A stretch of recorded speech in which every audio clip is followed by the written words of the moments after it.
Bonjour, madame, je suis comment ça se passe? Ça c'est bien passé, c'est passé. D'accord. Ça fait tout. Mettez le manteau là. Émilie. Merci.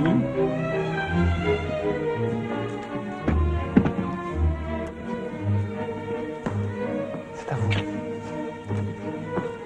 Bonjour. Bonjour, asseyez-vous. Vous appelez comment? Émilie Muller. C'est votre vrai nom? Oui. Vous êtes comédienne? J'ai joué un petit rôle une fois au théâtre, il y a très longtemps, mais on peut pas appeler ça comédienne. C'est tout. Oui. Pas de film? Non, jamais. Des auditions? Non, c'est la première fois. Pas d'école? Pas de cours d'art dramatique? Non, je suis désolée. Comment vous avez appris qu'on cherchait une comédienne? C'est une amie, elle voulait que je l'accompagne. Elle a beaucoup insisté, puis finalement, c'est elle qui n'est pas venue. Et vous êtes venu quand même? Oui, à cause de l'histoire. Enfin, le scénario. Cet homme coincé dans une pièce et cette femme qui court le monde de sa place, ça m'a beaucoup touchée. Est-ce que vous pourriez me montrer ce qu'il y a dans votre sac à main? Dans mon sac. Oui? Mais Vous ne voulez pas? Allez-y, allez-y.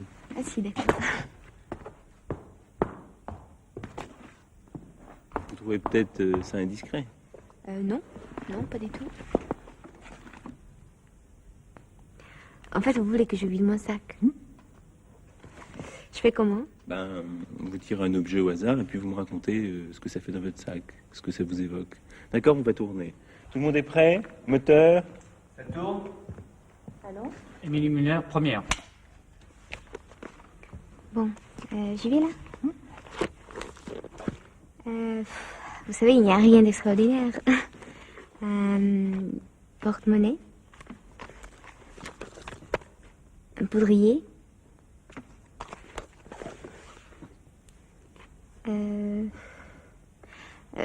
Ce matin, en venant ici, j'ai traversé un marché. Il y avait des fruits de toutes les couleurs et des pommes. Des pommes rouges et vertes. Comme je m'étais arrêtée pour les regarder, le marchand en a pris une et me l'a donnée, voilà.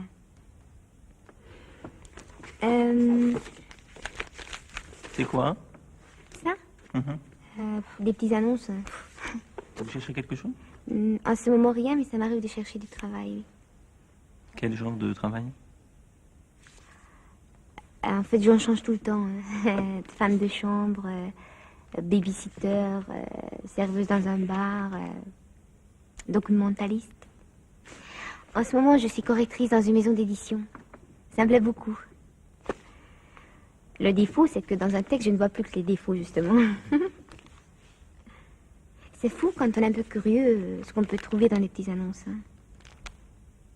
Et puis, je trouve que c'est tellement formidable de savoir que quelques mots dans un journal peuvent changer une vie.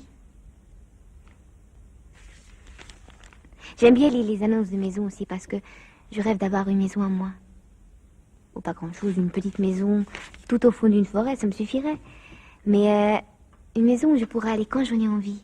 Où je pourrais amener des amis, où l'on pourrait boire, écouter de la musique jusqu'à très tard dans la nuit. Quand je lis l'annonce d'une maison, j'imagine aussitôt la vie que je pourrais y mener. Parce que, bon, une maison, c'est forcément le début d'une nouvelle vie. Je veux dire, des odeurs différentes, des couleurs nouvelles. Ou alors la solitude totale.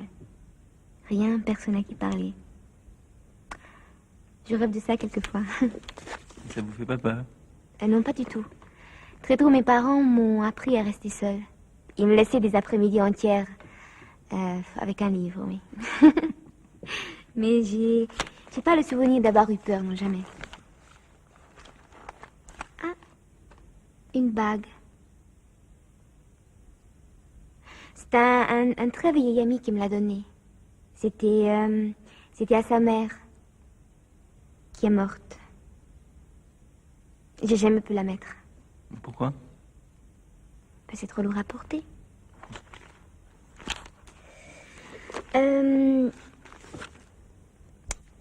billet d'avion? Un vieux billet? Non, un billet neuf.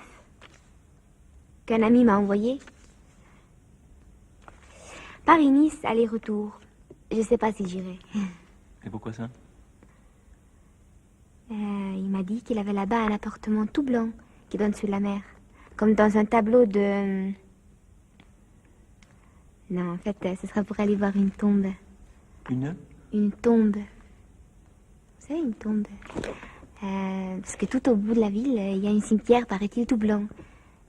Matisse, le peintre Matisse est enterré là. Sa tombe est nue, avec un bouquet de fleurs rouges, toujours les mêmes. Quelqu'un, on ne sait pas qui, une femme peut-être, vient les changer tous les jours. Quand il m'en a parlé, je lui ai dit que j'avais très envie de voir cette tombe, alors voilà, hier j'ai reçu ce billet. Mais bon, si je pars, j'ai peur de ne pas revenir.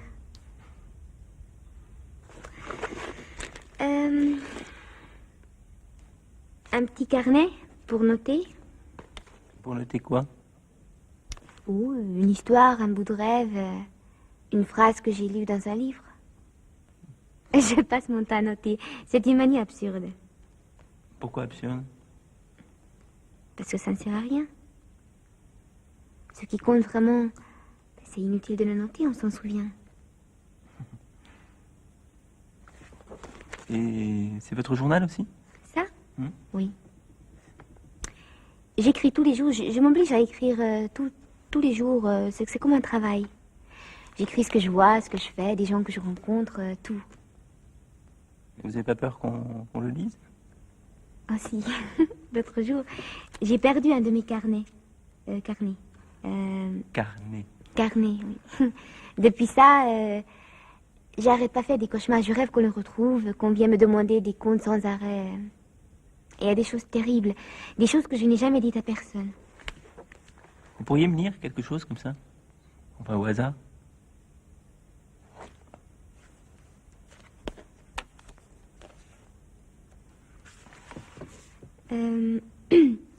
Lundi 7 juillet.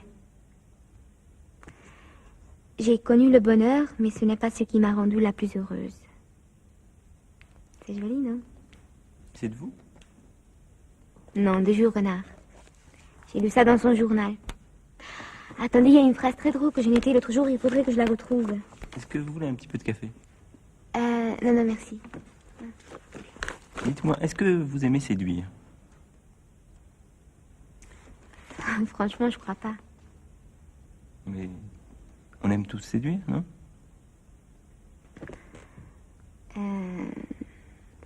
C'est moi, c'est plutôt le désir de l'autre qui me séduit. C'est-à-dire? Oui, dès qu'on me montre un peu d'intérêt, un peu d'attention, je ne résiste pas. Je voudrais faire autrement, mais je peux pas, c'est plus fort que moi. Mais les hommes doivent en profiter, non? Alors je les laisse tomber. C'est très inattendu parfois. Par exemple? Je sais pas, il peut souffler d'un mot, d'un geste.